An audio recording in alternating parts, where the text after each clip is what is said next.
Good evening. So what is your sense that the president is leaning toward doing even more after the meeting you just had this afternoon, including potentially banning energy imports from Russia, putting sanctions on oil? So the president has been clear that is not on the table.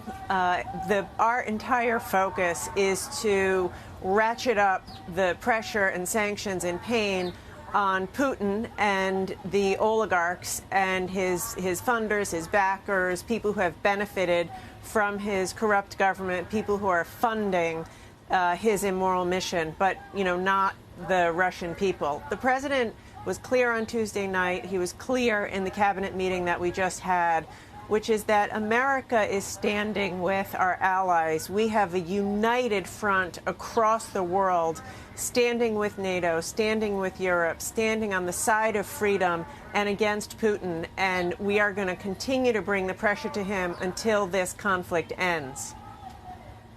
What is the ultimate goal of the sanctions? And a lot of people are asking, is there an off-ramp for Putin? Because it doesn't look like so far it's changing his direction of what he's doing.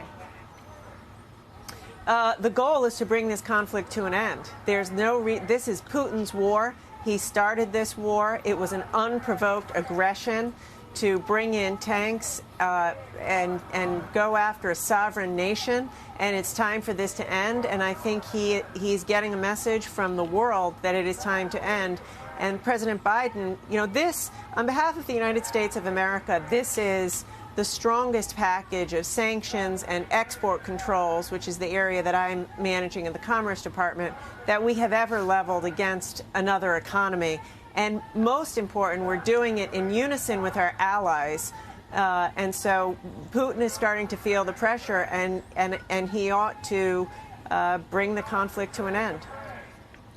Secretary Raimondo, in addition to the formal sanctions, it's been a remarkable display among companies to essentially take the initiative to withdraw and sever ties with Russian business and disengage from that economy. Does that complicate the job, hopefully, down the road of trying to provide this type of off-ramp and essentially say, we will ease official sanctions if, Putin does X, Y, or Z, if, in fact, it's a lot of the effect is because of, companies doing what they've decided to do?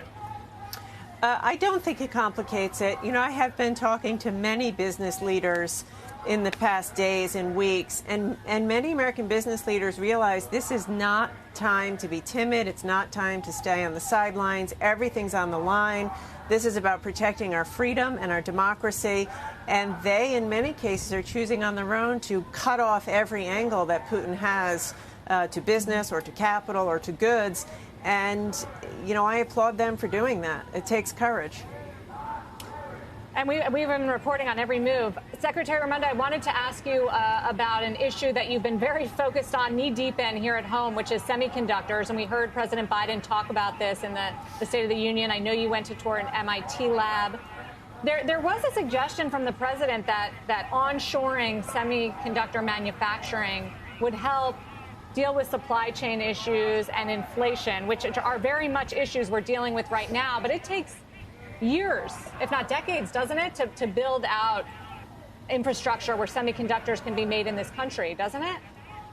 Yes, I wouldn't say decades, but years, although it's already beginning. I was with the president recently. I was in Ohio. Intel made a $20 billion announcement. They are beginning to build a new facility in Ohio. TSMC is building a new facility in Arizona. So, just because it will take time, that all the more reason we have to begin today. The reality is much of inflation is being driven by car prices. The reason car prices are so high is because car manufacturers aren't making enough cars simply because they haven't had access to the semiconductor chips that they need. So making more in America, whether it's chips or other electronics or other supply chains, is essential.